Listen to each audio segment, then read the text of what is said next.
Okay, this is a short video for a friend, Tyson, that wanted some pictures, but I thought I just may as well do a short video. So, 20-pound propane tank. I got some scrap muffler pieces from a dumpster of a friend.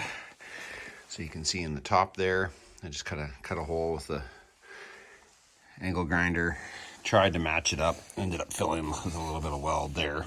It looks a little sloppy, but in there you can see the, I forget the proper term, but a reburn plate. There's a plate that runs along the top to about here inside, and so not all of your hot gases escape immediately up the chimney, and it kind of causes a reburn at the top of the, put a flywheel, I think is what that is, on the top there, just some scrap I got, and it gives me a hot place to rest a pot or keep something warm. I can move it out.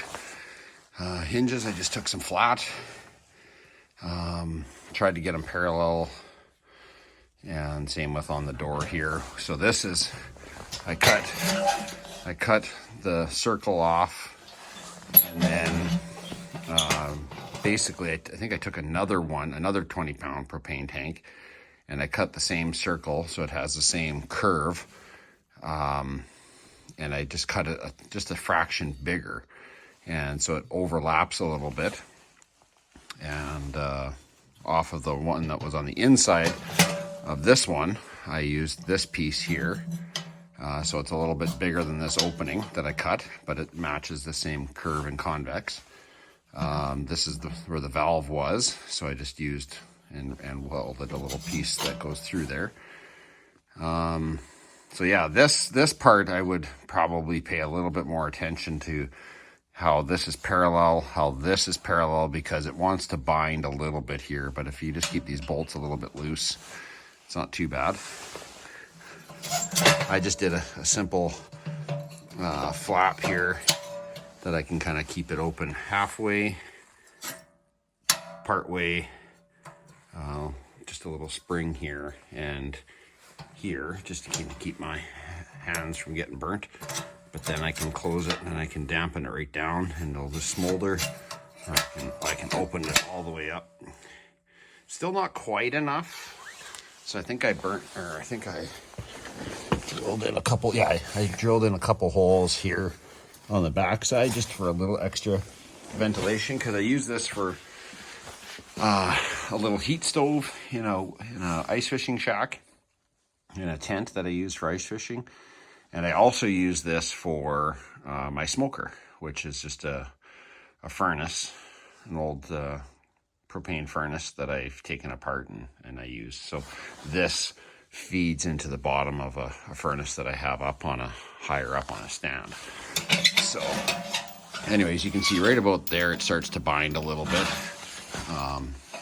and it's not the hinges on the inside, it's just that they're not quite parallel. Just a piece of straight through pipe that went all the way through, and I have a bit of a cam here, a little bit of a spring just to kind of keep some backward tension on it. On the inside, I put just a piece of bar that runs down on the inside. I just welded it so that cam will want to follow along the inside here and catch, and then this is where I want it to stop. So I probably can't show you unless I can do this. Let's see if I can get my phone in there for you. Probably not. Let's see here. Oh yeah, there. So this is with it shut. Hitting there, and it rides, it starts to come down there, and I got it to match right there. I had this little piece that I added just to kind of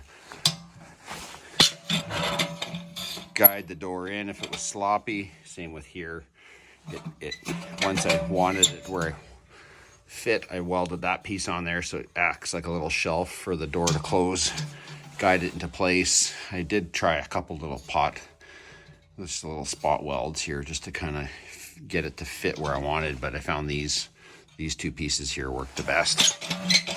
Anyways, just a piece of an old barbecue grate is just to keep my wood off the bottom from, so there's a bit of airflow into the bottom there. I don't know if you can see in the very back, right there. Let's see, right there's one hole, and there's another hole, just to give it a little bit of extra ventilation.